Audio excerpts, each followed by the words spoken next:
Welcome to Bible study today. Good to see you all here this morning. We are doing a series called The Principles for a Healthy Marriage. In my original plan, there were two more lessons, but there will be just this one. Both of the final lessons kind of were on the same theme, so doing them together makes more sense to me. So, we have been studying this topic, principles for a healthy marriage, for a very important reason, and that is that marriage is so important. If you are already married or you will one day be married, your marriage is going to be the most influential human relationship you'll ever have. It has the power to bring great joy or suffering, depending on whether or not you do it right, or depending on whether or not you marry the right one. So maybe that should be the next series, finding the right one. Maybe not. And I already did that. I did that as a sermon series. But the point is, you need to have a healthy marriage. And so we've looked at a number of principles. We've talked about finances. We've talked about intimacy, all kinds of things. Important to remember that these are principles. Any of these subjects, I'm not discussing the entirety of that subject, but I'm giving a principle, something we need to live by. And so this morning we are going to conclude our series, our seventh principle, and that is that friendship is the heart of marriage. Friendship is the heart of marriage. Now, in a moment, we're going to read our text, but I want to explain it before we do and how it applies. This is a story about Isaac and Rebekah. They are dwelling in a foreign land. Isaac, because of the culture of the people there, he is concerned that they are going to take his wife, and that's a justifiable concern because they do. He's afraid they're going to kill him for his wife. We don't know if that's justifiable or not.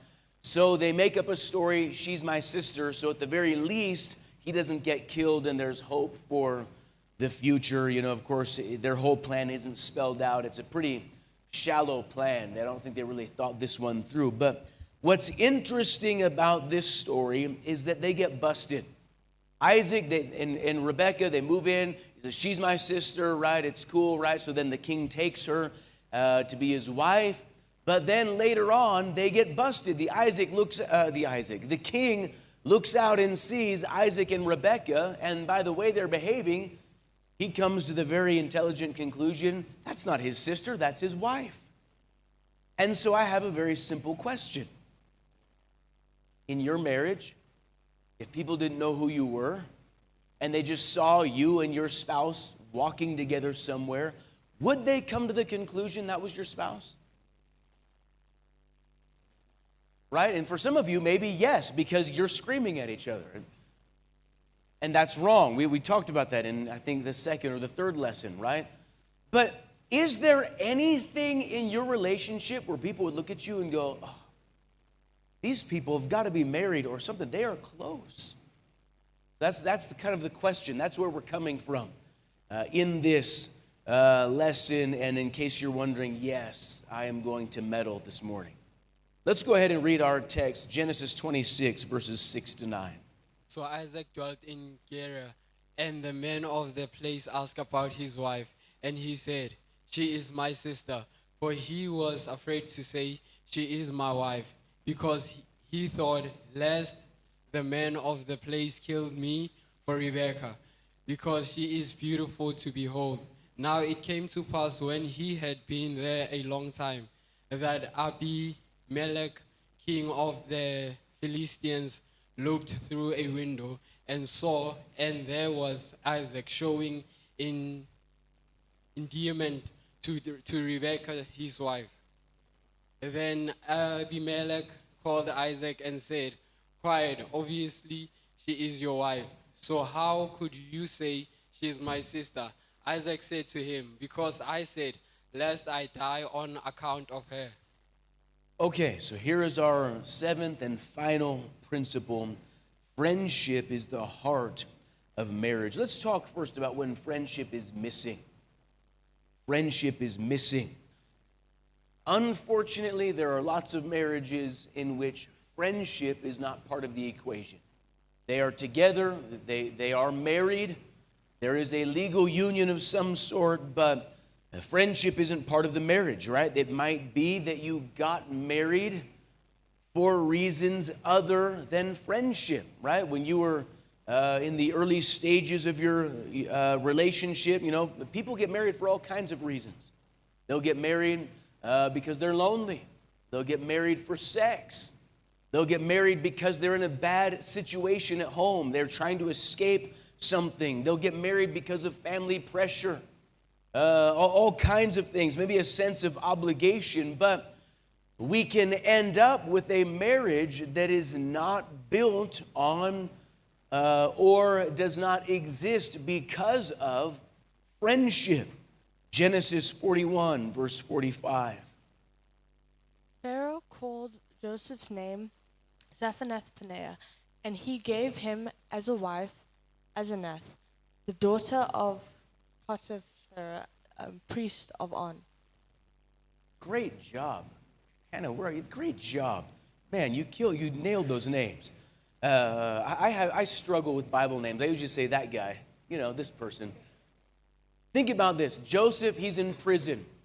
And in the course of one day, this is what happens, right? They come and say Pharaoh wants to talk to you. So he shaves, changes his clothes. That's a different lesson. But when he went to see the king, he shaved. So all of our bearded preachers out there, right?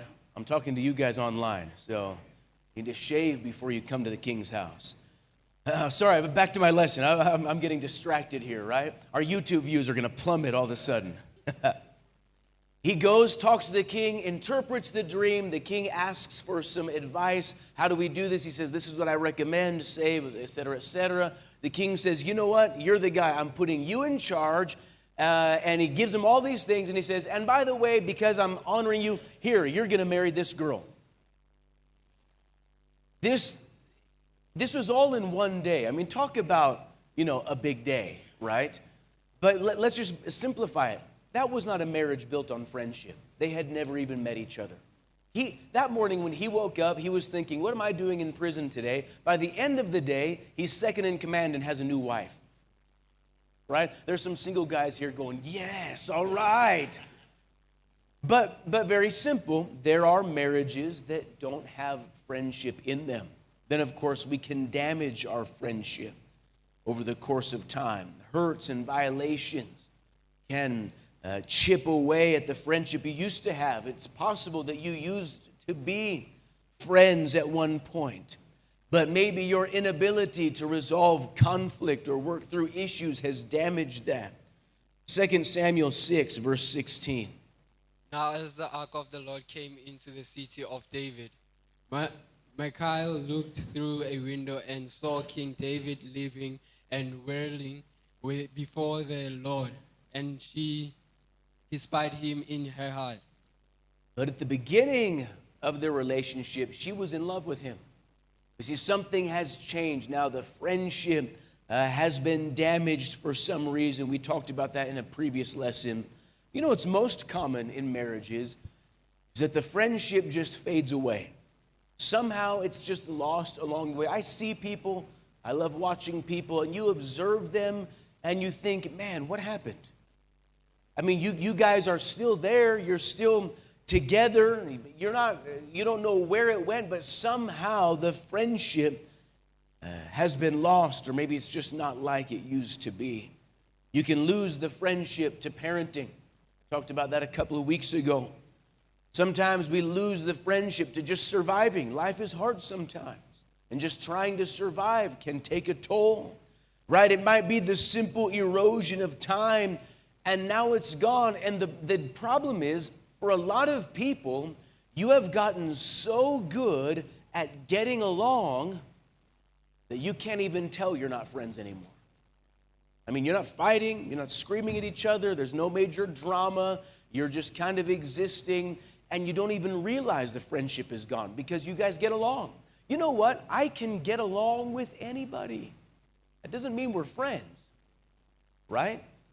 I can get along with, it doesn't matter what you believe, where you come from, what your orientation is, what your religion, I can get along with anybody, but that doesn't mean we're friends.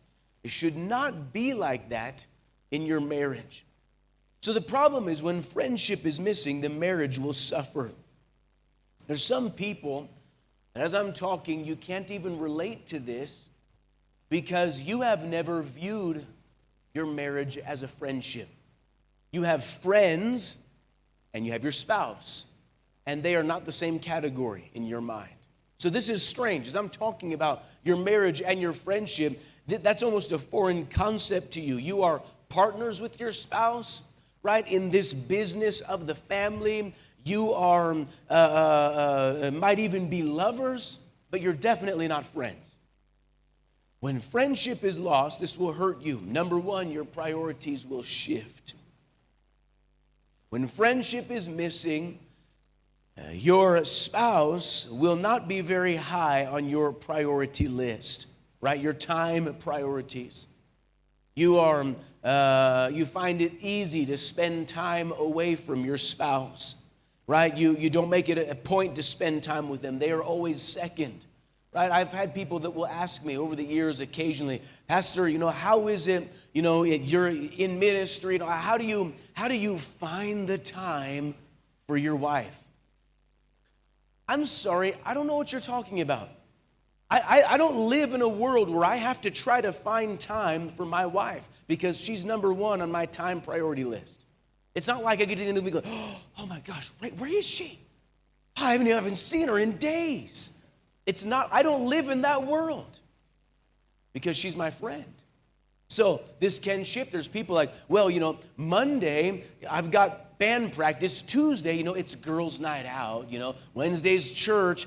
Thursday, the kids have got such and such. Friday, it's 180. When do I see my husband? Well, first of all, cancel girls' night out. Right? That should always happen after. Oh, man, Pastor Hiram, yes, I told you a few minutes ago I was going to meddle. Right? You should have pulled your feet back if you don't want me to step on toes. Right? I don't have... There has never been a framework in any point. We've been married now, this year it'll be 24 years in just a couple of months. At any point in my marriage, there's never been a point in which I've got to go spend time with my friends. It may happen on occasion or by accident, or, maybe there's a baby shower or something that the guys aren't invited to. But I don't intentionally spend time away from my wife. Right, there's times that I have to be away from her. I would never do it on purpose.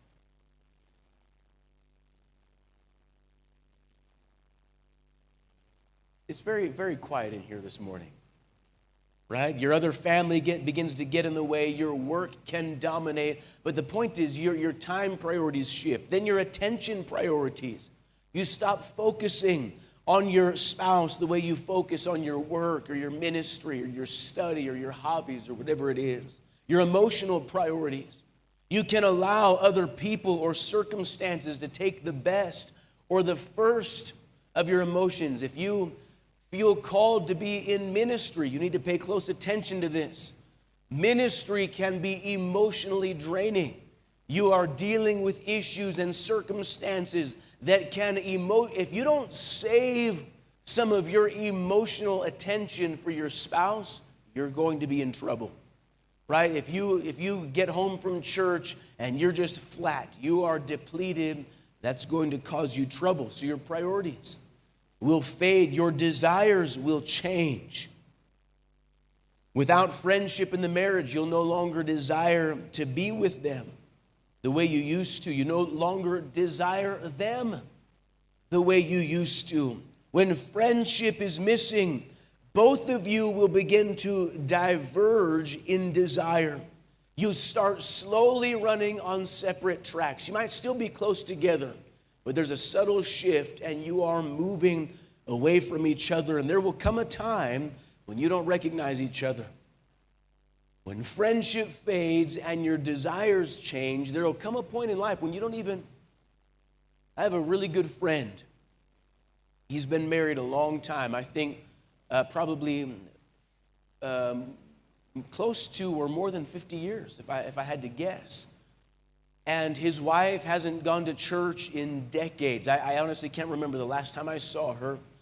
And really, that was it. Is that this was a man that he was committed to church. He loves God. He loves the ministry. Faithful, humble man. But at one point, his wife just her desires just shifted a little. Just not bad. It wasn't like she said, you know what, I'm going to be a Satanist and snort crack cocaine. It wasn't that. Just shifted a little bit. And in time, now she is so far different, it's like she's a different person. So that'll destroy a marriage. And then, of course, your intimacy will fade. The natural end result of a fading friendship is a fading intimacy. Of course, that could be physical intimacy. For many marriages, the physical intimacy will outlast the friendship. Friendship can die and you'll be physically intimate for a time, but it changes. It becomes cold and very distant. But the real tragedy is that the relational intimacy will fade. The word intimacy means close familiarity. One definition says intimacy is the intellectual, emotional, and spiritual subtext of a truly God-joined marriage that we must continuously cultivate and protect over time. And so the problem is, if you don't maintain the friendship, you'll lose everything else. I've talked about, last week I talked about finances, I talked about sex, I talked about resolving conflict, I talked about all kinds of things. But listen, here is the hinge pin other than salvation. If you don't maintain the friendship, you're going to lose everything in your marriage. You're going to lose the intimacy. And that is probably the greatest tragedy, in my opinion. In the text that we read in the very beginning, Isaac and Rebekah, it says that the King Abimelech looked out and saw Isaac showing endearment to Rebekah. The old King James Version is the word sporting, but which I think is an entertaining word, right? And it actually says, and he saw Isaac sporting with his wife, right? What were they, shooting some hoops? What was happening there, right? But this word has two very clear, very profound meanings in a marriage. The one is the obvious, it's physical affection. The word could mean that he saw them showing sexual affection. We know that's probably not true because it was in public, it was open. The only other definition of that word is the word that literally means laughing or joking. They were friends and they were laughing and joking together. I want you to think about this for a moment. This ancient king, he discovers that this man and woman are wife. Why? Because they were laughing and joking together. When's the last time you and your wife were laughing and joking together? I'm not asking for a time of confession, but if you feel convicted, it's all right. There's going to be an altar call this morning. And I mean that seriously. If you don't enjoy your spouse like that, you need to fix it. Because that is what friendship is. There's something where there's a joy and a vibrancy in that. This applies in a healthy marriage, but ultimately this is about intimacy, an intimacy of friendship. And when those things fade, like I said in the beginning, would anyone bust you? Right? Would anyone see you laughing with your spouse and think, they must be married? Look at them. They are in love, I can tell. So this is when friendship is missing. And as I said in previous lessons, when friendship is missing, your marriage suffers. And when your marriage suffers, it hurts all of life.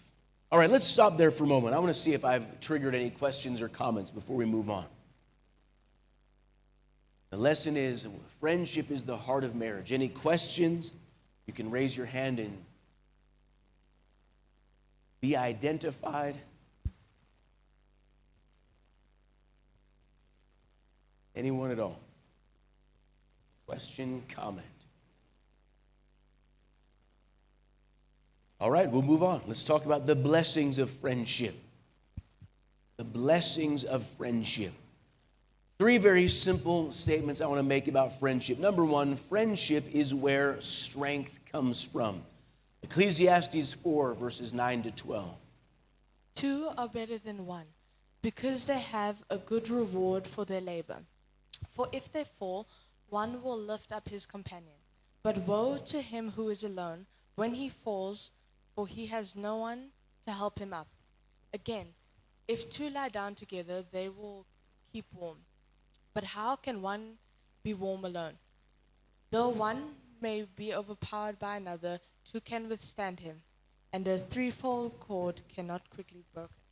Okay, friendship is where the strength comes from. Think about any kind of relationship, right? We have school relationships, we have business relationships, you have family relationships, you might have relationship with a sports team that you play on, you have relationships in the church or in ministry. Where does the strength come from in any of those relationships? Right? Is the strength of your relationship with your family the fact that you're family? I would suggest no. Because probably all of us have estranged family members, right? I don't mean strange, right? We all have strange family members. Estranged, right? There's family members you don't talk to. You're still family, but it's like there's something, right? So the strength of the relationship is not the family, certainly. It's not that you are related. Think about a business associate. The strength of your relationship certainly is not the fact that you work for the same company, because there's other people that work for that company that you don't have a relationship with, right? Are you following me so far? You see where I'm going? You have relationships in the church, but the church is not what makes that relationship strong, because there are other people in the church you don't have a relationship with. None of those things that we categorize relationships by bring strength to it, right? There are school friends we've no longer talked to. You know, it's interesting to me. There's some people, you know, and maybe it's just the life that I've lived, but there's people like, oh, yeah, him. I went to school with him. Hey, bro, how's it going? Oh, man, how's the family, right? When I left school, like, I have legitimately never even seen the people I went to school with ever again. I don't know, maybe it's just that maybe I've got a weird life and I don't. It's like we were in prison together and I got out. I don't want to see them anymore. What is the deal? I don't get that, right? But the point is, we have all kinds of relationships that just fade away. There's people that we used to serve God with. Those aren't the enduring things. But every single one of us, I would bet, there is someone in your life, maybe several people. There's a friend that they don't really have a category. They're not a workmate. They're not in ministry with you. They're not family. You don't even know how they fit into the category. And yet you have been fast friends for as long as you can remember. In fact, you could be away from them for years and you see them and it's just like no time has passed. What is it about that relationship? That's what friendship is. Because friendship is a relationship unlike all others. The strength is in the friendship. I have some good friends in Prescott, and I may not see them legitimately for years at a time or even talk. It's not like we're texting every day, good night, bro. You know, we just don't. I won't even have any community. Next time I see them, oh, wow, you've got grandkids. Hey, cool. But it's like immediately, it's like it was the last time we saw. We can sit for hours and talk, endlessly. So the strength is in the friendship. And beyond that, friendship gives strength to us. You know, a good friend can help you through trouble and discouragement, right? Think about that, right? The text that we read, it talks about a threefold cord and the 2 that lie down together, they are warm. There is strengthening that comes from friendship. So how much more powerful would that be if that friend was your spouse. When the Bible talks about this unbreakable thing that comes from friendship, how much more unbreakable if you cultivated that relationship in your spouse? And I believe that's the way it's supposed to be. Anytime I've had someone close to me die or I've experienced tragedy, the only person I want to talk to is Rachel. I don't have like another group of people I go to get comfort from. I don't have like, some bros. They like, you can cry on my shoulder, man. She is my closest friend with not even any close contenders. And I believe that's the way it's supposed to be. So, friendship is where the strength comes from. Friendship is where the joy comes from. I want to make a distinction here between enjoyment and joy because they are different. Now, I know that I am not like everybody. I don't like to do things. Like, I don't go sightseeing. I'm not that, I don't. When I travel to places, I'm not like, okay, looking in the guidebook, what should we go see, right? We were just in Cape Town a week or two ago, and Pastor Ortiz like, all right, we're going to Table Mountain. That was on him. That wasn't me. You know why? Because I could go up and see it, but Google has some great pictures of it. And you know what's cool about looking at pictures of Table Mountain on the internet? Is there's no people. Right? You're not in the cable car. Oh, gosh, Right? That's my personality. I don't choose. But think about this. You could go do something, right? Go to Gold Reef City, ride some rides. That's enjoyment, right? That's not joy. And our world doesn't understand that. Joy is not what you get in the moment of something, right? An experience, a ride, or something like that. There is a huge difference between enjoyment and joy. Many things can bring enjoyment to a marriage, right? Many things. Money could bring enjoyment to a marriage, right? Let's go do something exciting. Wow, that was exciting. I enjoyed that. Sex can bring enjoyment to a marriage. Success can bring enjoyment to a marriage. Right? We could go on. There's probably a million things that could bring enjoyment to a marriage. But I would suggest that there are only two things that can bring joy to a marriage. One is being in a legitimately right relationship with Jesus Christ. And two is friendship with your spouse. All of the things I've mentioned, I've experienced those and I enjoy them a lot. There's a lot of enjoyment in them, but the joy in my marriage, in its most elemental form, my steady state of joy or satisfaction or happiness that exists in my marriage comes from the friendship. Rachel and I are the best of friends. In any possible measure of the word, any possible definition of that, the friendship is where the joy comes from. Proverbs 5:18.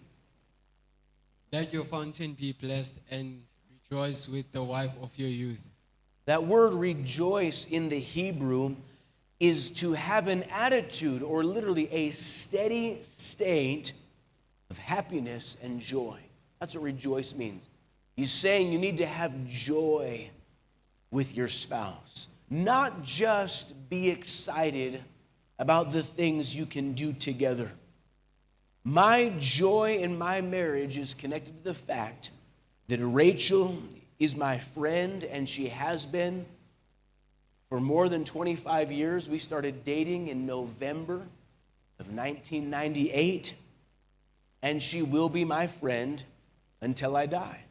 That is the joy in my marriage. We laugh together. We cry together. What I really do enjoy is that I can usually get her laughing to the point where she says, stop, stop, stop. She's crying. She's shouting at me to stop. Why? Because, going to have an accident. I enjoy that very much. I enjoy that.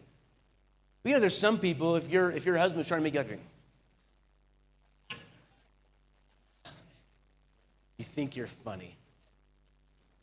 Listen, girls, if you're still single, don't be like that when you get married. If you're already married, fix that.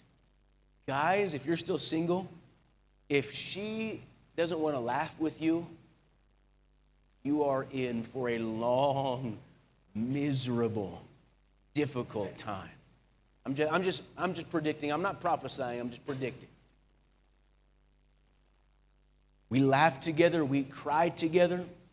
We've endured hard things together. We enjoy every success together. That is where the joy comes from. And the third blessing of friendship is, listen, friendship is the part that lasts. In the very end of your life, before death claims you or your spouse, the only things that will be left is Jesus and your friendship. The house you live in isn't going to matter anymore. Right? What you did in life isn't going to matter. The things that you enjoyed, they won't matter anymore. Your friendship will.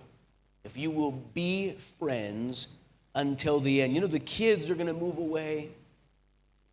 The sparks of passion, they might fade. The adventures, one day, they'll run out. But the friendship can last until the end. That is why friendship must be protected at all costs. So let's talk then about pursuing friendship in marriage. I want to give you some advice for pursuing friendship. Number one, deal with the little things. The Song of Solomon 2:15. Catch us the foxes, the little foxes that spoil the vines, for our vines have tender grapes. Listen, the reality, it's often the small things that spoil the friendship, not the major betrayals. It's the small insults, the small frustrations, the little irritations, the feelings of being second place those are the things that erode a friendship. The feeling of being overlooked or forgotten, they can add up into a subtext of bitterness and dissatisfaction over time. Then, of course, there are things that you allow to be bigger than they ought to be. You let things get inside of you that you shouldn't let inside of you. So listen, you have to fight against these things. All of the little things that have the power to ruin the friendship in your marriage, you have to fight against them. Let me just help you out.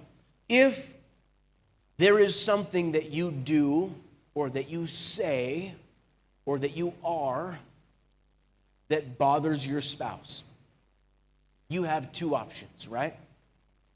One, you could insist that they get over it. Like it's not a big deal, right? Whatever, maybe it's some very small, irritating little habit that you have and it bothers your spouse. You could say, listen, babe, it's such a small thing. Get over it, please. Could you just please get over it, right? That is, of course, one of the options, right? But you also could change.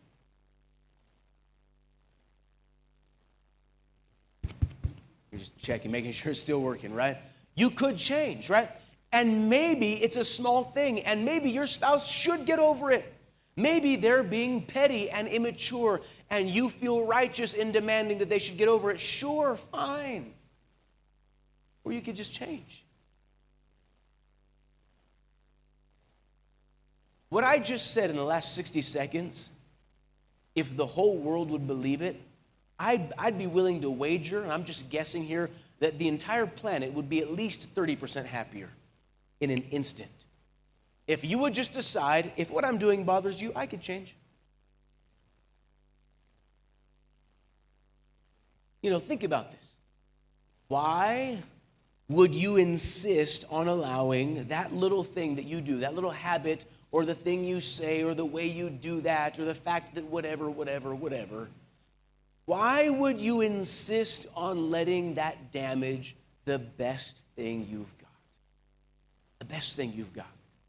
Your friendship with your spouse is going to be the best and longest lasting thing you will ever have, except for your salvation.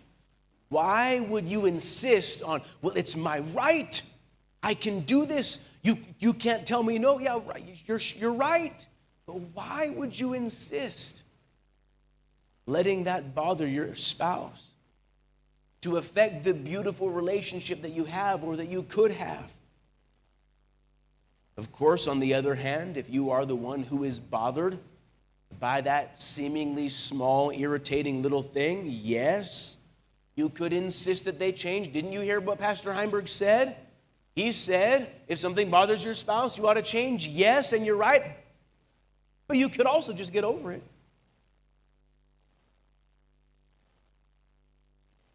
You know what I love is how idiotically simple this is and how bothered some people are by it. You just said that he has to change. I didn't say that. You imagine that I said that because I didn't say he or she. Listen, for both spouses, if we do something that's bothering them, we should change. And also, if we are bothered by these little things, we should get over it. And if we'll both do that, we'll be happy. There's people here, I'm convinced of it. I've been around long enough to know that there are people here that you do not believe me when I tell you about my friendship with my wife. You think, well, you're a pastor. You have to, of course, you have to put on that show. And afterwards, if we ask Rachel, you already told her. And so she's going to be like, oh, yes, uh-huh. And you really believe that, and that's fine. You can believe that until your grave. But you're wrong. We really are great friends. But see, the problem is you don't even believe it's possible because of your marriage. You don't think that that is within the realm of what's feasible.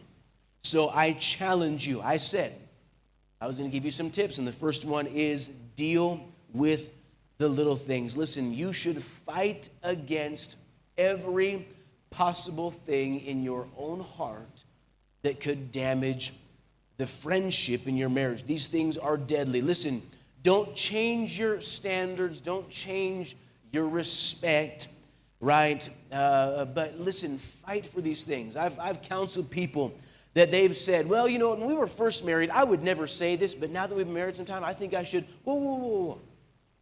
If when you were first married, you would never say that, why would you say it now? When you were first married, you respected her or him enough to never talk like that. You should still respect them the same way.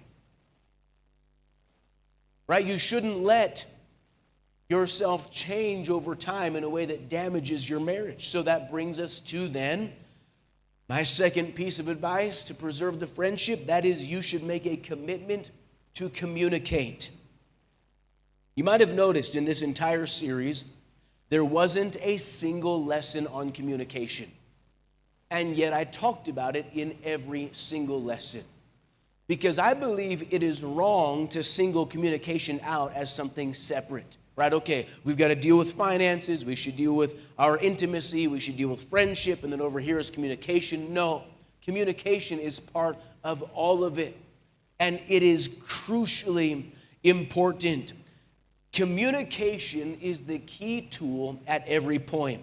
There are people here, you've asked me questions over time, and some of you've asked me several, and I've said, well, what do you need to do? And you've said to me, yes, I need to talk to them about it. Yes, right? The beginning of solving every problem is talk about it, right? You have to speak about things in life. You need to make a commitment that you will communicate to your spouse. This is the master skill. If you could be granted a wish to be good at only one thing that would secure your marriage, right? If God came down and said, I'll give you any skill, right? Oh, make me the best lover. Make me the most financially successful, right? Let me tell you the one that will preserve your marriage. It's communication. You could have all the money in the world. You could have every possible skill. If you don't know how to communicate, you cannot successfully maintain a marriage. So if you're going to maintain your friendship, it's going to require communication. right? Of course, you communicate to resolve conflict, right? In order that it doesn't blow up and become something bigger. Matthew 18:15. Moreover, if your brother sins against you, go and tell him his fault between you and him alone. If he hears you, you have gained your brother. If there is conflict, talk about it, right? So you communicate to resolve conflict. This is so crucial in the home. Don't let it sit and fester. I have legitimately had, as long as I've been a pastor, I'll have couples that will come to me, one of them, the husband or the wife, Pastor, can we counsel? We've got this issue. Sure, let's meet. We'll talk tonight. We meet in the evening service, right? And say, okay, so it's going on. And the one person, well, this is, and the other spouse is looking, I'm like, what? And I'm like, wait, you didn't talk to them? You came to me and you've never even talked about it? First of all, negative 10 points for being a dummy. Listen, my brain hurts sometimes. That's step one. Just talk about it. And then if you can't resolve it, come to me. We'll counsel. We'll find a way through this. You communicate to resolve conflict. You communicate to stay on the same page. Some couples, you are so wildly out of sync that it's shocking. It's almost embarrassing. You're caught up in your work or your friends or your ministry, and your spouse has no idea what's going on. I will ask people on occasion, hey, how's your wife doing? How's everything going? And they'll be like, oh, I don't know where they are tonight. What? How do you not know where your spouse is? Now listen, Rachel and I have never checked up on each other. I'm like, where are you? We just talk, right? If I'm traveling, I'll be like, hey, we're heading out to lunch now, right? I love you. I'll text you after lunch. We are always communicating. We're always on the same page. I've had men, they're talking about ministry. How would I go into the ministry? Hey, awesome, right? What did your wife think? I don't know. How do you not know? Why haven't you talked to her about this? So you communicate to stay on the same page, right? And then you need to communicate just because you're friends. Just the regular discourse of friendship. How often do you simply just talk? About anything or about nothing? Well, whatever. Talk about the news. No, don't talk about the news. That's depressing, right? But just talk because you're friends. You should simply communicate. My third piece of advice that I want to give this morning to maintain your friendship, remember why you fell in love. Always remember that. Don't ever forget why you fell in love. It's not bad to reminisce about the good times in your marriage, right? For Valentine's Day, we kind of stretched it out over 3 days. Monday night, we left the kids at home, right? I mean, they've survived this long. So. Left them at home, hey, don't burn the house down. If you do, always know that we loved you until the very end. No, we didn't say that to them, right? But they knew it. And we went out to eat, right? We drove to a restaurant, and while we're driving, Rachel put on iTunes or Pandora, whatever it was, Valentine's Day 2023 playlist, right? And every one of these songs was an absolute banger because they're old songs, right? Right? The very first song in the playlist was Boys to Men. Back in the days, I didn't even know Rachel yet, right? I swear. And I was like, oh, babe, we're driving, right? That wasn't actually the song. I don't want to sing the other one because I'd offend somebody in here, right? Do you remember? And then she's like, do you remember this song? That was when, right? And it was around the time our first son. It's okay. It's not weird to reminisce. Some of you are like, well, maybe that's why you feel that way. Because you refuse to think about the good times. Jacob and Rachel, their marriage, and I know I didn't talk about them in this lesson, but he remembered her until his death. He died between 35 and 40 years after Rachel died. And when he died, he had this whole, he's talking about this, and he talked about, and my beloved Rachel, who died when I was just a little way from Bethlehem. That means home. He says basically, she almost made it home with me, but she didn't make it. And that's what he remembered. Listen, remember the good times. My father, I probably shared this story with you before, but it bears repeating in this context. My father and mother, when they were married, it was a very tumultuous relationship. My mother was the pastor's daughter.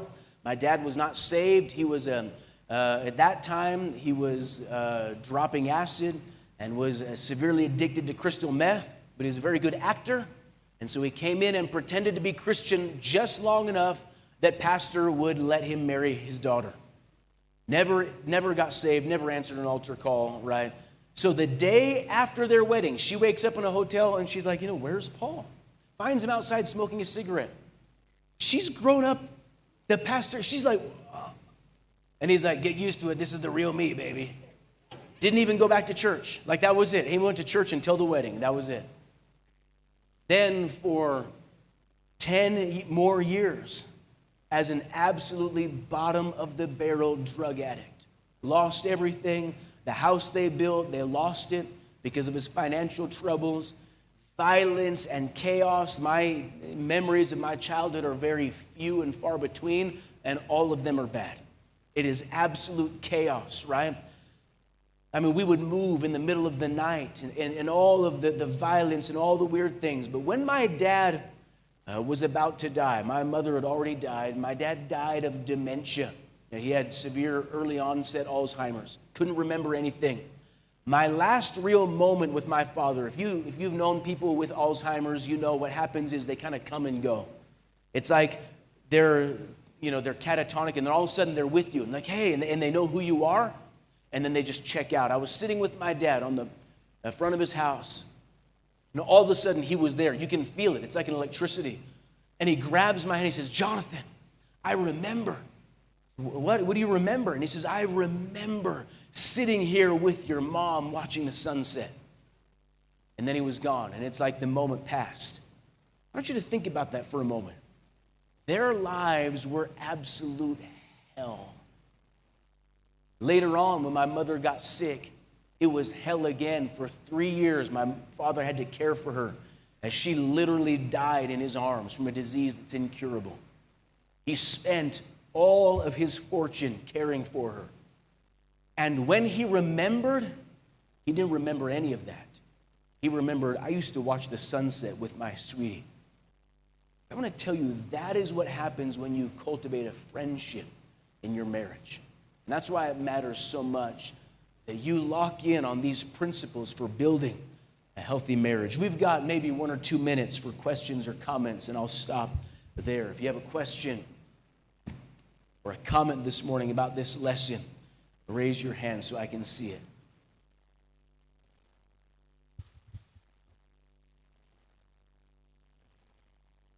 Questions, comments? Hey, Daryl.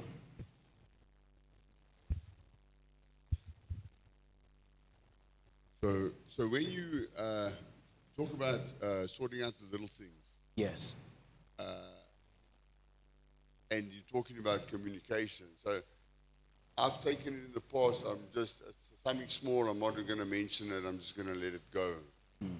Is that wrong? Should you rather communicate about it? Like if Right. something irritates me, and then it's one of those things I'm gonna just let it go. But it happens all the time. But but I don't communicate about it. But I'm just asking advice. Yeah. Is it I better would to say, just so- keep on, like sweeping it under the rug, or? There isn't one simple answer to that. So we did the lesson, I think it may have been the third one, was about resolving conflict. We talked about some things have to be worked out, some things we have to let go. So the things that we have to let go are things, obviously, that can't be fixed, right? If it's something that's just in someone's personality, things that really don't matter and we can get over them, right? If you can get over something, that's great. You know what? I'm not even going to deal with this, right? But if it's something that's like a character, a moral or a spiritual issue, they have to be resolved, right? Or if you just can't get over them. There are some things that they are very small and we can't, right? For whatever reason, a flaw in our personality, right? But we just can't get over it. We talk about it. So I think that's really how we have to divide it. Things that must be solved, things that don't have to be solved and we can get over them, we can ignore them. Does that help? Yeah, good question. All right, guys, we're going to break. Service begins in about 5 minutes. Next week, Pastor Shannon will be starting a brand new Bible study series. Thanks.